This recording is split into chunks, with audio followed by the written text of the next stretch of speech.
الرحمن الرحیم یسألونک، وہ آپ سے پوچھتے ہیں، عن الشہر الحرام، حرمت والے مہینے کے بارے میں، قتال فیہ، یعنی اس میں لڑائی کرنے کے بارے میں۔ قل، آپ کہہ دو، قتال فیہ، اس میں لڑائی کرنا، کبیر، بڑا گناہ ہے، وصد عن سبیل اللہ، اور روکنا اللہ تعالیٰ کے راستہ سے، وکفر بہ، اور اللہ تعالیٰ کو نہ ماننا، والمسجد الحرام، اور روکنا مسجد حرام سے، وإخراج اہلہ، اور اس کے رہنے والوں کو نکالنا، منہ، اس سے، اکبر، زیادہ بڑا گناہ ہے، عند اللہ، اللہ تعالیٰ کے ہاں، والفتنۃ، اور فتنہ، اکبر من القتل، زیادہ بڑا گناہ ہے مار ڈالنے سے، ولا یزالون، اور وہ ہمیشہ رہیں گے، یقاتلونکم، تم سے لڑائی کرتے، حتیٰ یردوکم، حتیٰ کہ وہ تم کو لوٹا دیں، عن دینکم، تمہارے دین سے، ان استطاعوا، اگر وہ طاقت رکھیں، ومن یرتدد منکم، اور جو لوٹ جائے تم میں سے، عن دینہ، اپنے دین سے، فیمت، پس وہ مر جائے، وہو کافر، اس حال میں کہ وہ کافر ہے، فاولئک، تو یہی لوگ ہیں، حبطت اعمالہم، کہ ضائع ہو جائیں گے ان کے اعمال، فی الدنیا والآخرۃ، دنیا اور آخرت میں، واولئک اصحاب النار، اور یہ لوگ دوزخ والے ہیں، ہم فیہا خالدون، اس میں ہمیشہ رہیں گے۔ یسألونک عن الشہر الحرام، حرمت والے مہینے 4 ہیں، رجب، ذوالقعدہ، ذی الحجہ اور محرم۔ اور اس آیت کا پس منظر یہ ہے کہ ایک مرتبہ سفر کے دوران صحابہ رضی اللہ عنہم کی مشرکین سے جھڑپ ہوئی۔ ایک مشرک عمرو بن امیہ زمری مسلمانوں کے ہاتھوں مارا گیا، تو جب وہ مرا تو رجب کا چاند نظر آ گیا۔ اس پر مشرکین نے شور مچایا کہ مسلمان حرمت کے مہینوں کا بھی لحاظ نہیں کرتے، اور تو یہ سن کر مسلمان بھی صدمے میں آ گئے کہ ہم سے بہت بڑی غلطی ہو گئی۔ اس پر یہ آیت نازل ہوئی کہ آپ سے پوچھتے ہیں حرمت والے مہینے کے بارے میں کہ حرمت والے مہینے میں لڑائی کرنا کیسے ہے۔ قل قتال فیہ کبیر، آپ ان سے کہہ دو کہ حرمت والے مہینے میں لڑائی کرنا بڑا گناہ ہے، وصد عن سبیل اللہ، وکفر بہ، والمسجد الحرام، واخراج اہلہ منہ، اکبر عند اللہ، اسلام اور نیکیوں سے روکنا، اللہ تعالیٰ کا انکار کرنا، مسجد حرام سے روکنا، اور مسجد والوں یعنی نبی صلی اللہ علیہ وسلم اور صحابہ رضی اللہ عنہم کو وہاں سے نکال دینا، اللہ تعالیٰ کے ہاں زیادہ بڑا گناہ ہے جو تم سے سرزد ہوا۔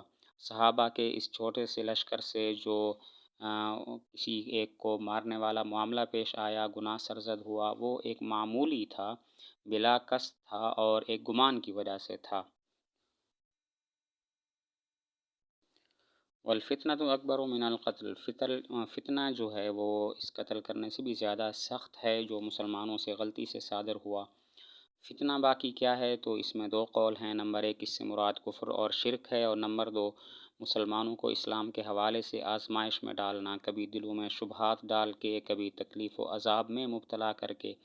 یہ فتنہ قتل سے بھی زیادہ سخت اس لیے ہے کہ یہ دنیا میں قتل کثیر کا اور آخرت میں دائمی عذاب کا سبب ہے۔ والفتنۃ اکبر من القتل، فتنہ اس قتل کرنے سے بھی زیادہ سخت ہے جو قتل مسلمانوں سے سرزد ہوا اور وہ غلطی سے ہوا۔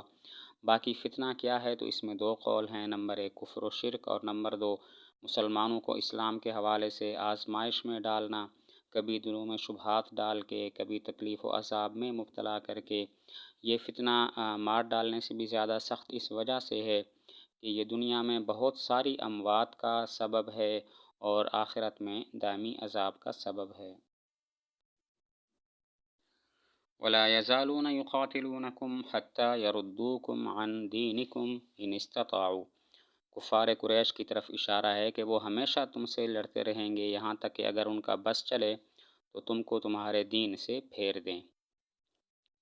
کفار قریش کی طرف یہاں سے اشارہ ہے کہ وہ ہمیشہ تم سے لڑتے رہیں گے یہاں تک کہ اگر ان کا بس چلے تو تم کو تمہارے دین سے بھی پھیر دیں۔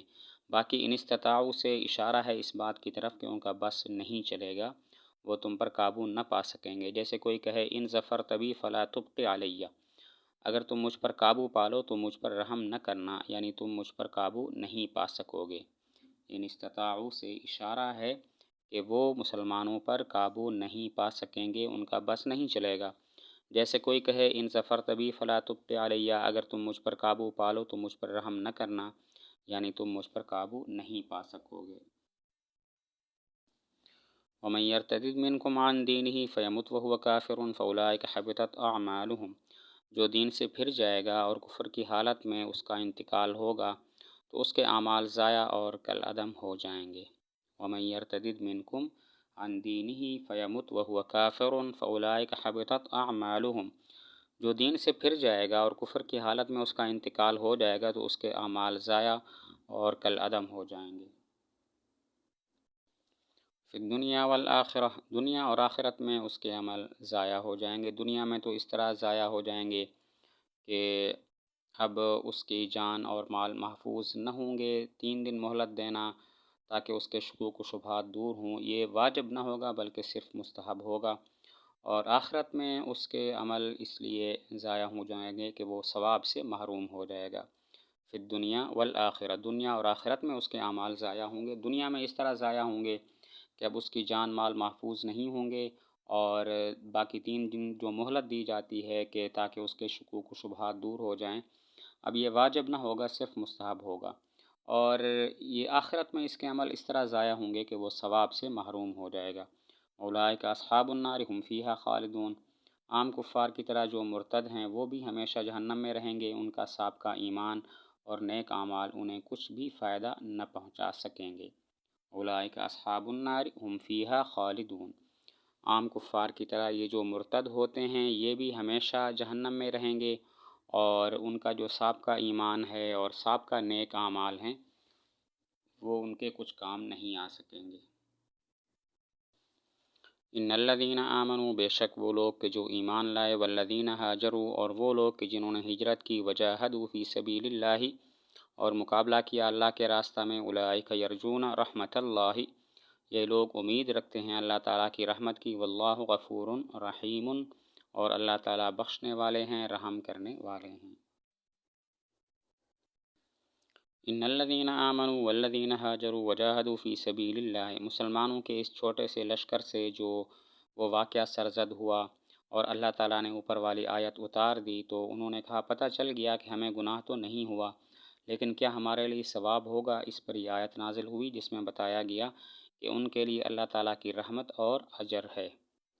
مسلمانوں کے اس چھوٹے سے لشکر سے جو واقعہ سرزد ہوا اور اللہ تعالیٰ نے پھر اوپر والی آیت اتار دی، یسألونک عن الشہر الحرام والی، تو انہوں نے کہا اب ہمیں پتہ چل گیا کہ گناہ تو نہیں ہوا، لیکن کیا ہمارے لیے ثواب ہوگا یا نہیں ہوگا؟ اس پر یہ آیت نازل ہوئی، ان الذین آمنوا، کہ ہاں اللہ تعالیٰ کی رحمت اور اجر ان کے لیے ہے۔ اولئک یرجون رحمت اللہ، یہ لوگ اللہ تعالیٰ کی رحمت کے امیدوار ہیں۔ واللہ غفور الرحیم، اللہ تعالیٰ گناہوں کو بخشنے والے ہیں اور ثواب عطا کرنے میں مہربان ہیں۔ اولئک یرجون رحمت اللہ، یہ لوگ اللہ تعالیٰ کی رحمت کے امیدوار ہیں۔ واللہ غفور الرحیم، اللہ تعالیٰ گناہوں کو بخشنے والے ہیں، ثواب عطا کرنے میں مہربان ہیں۔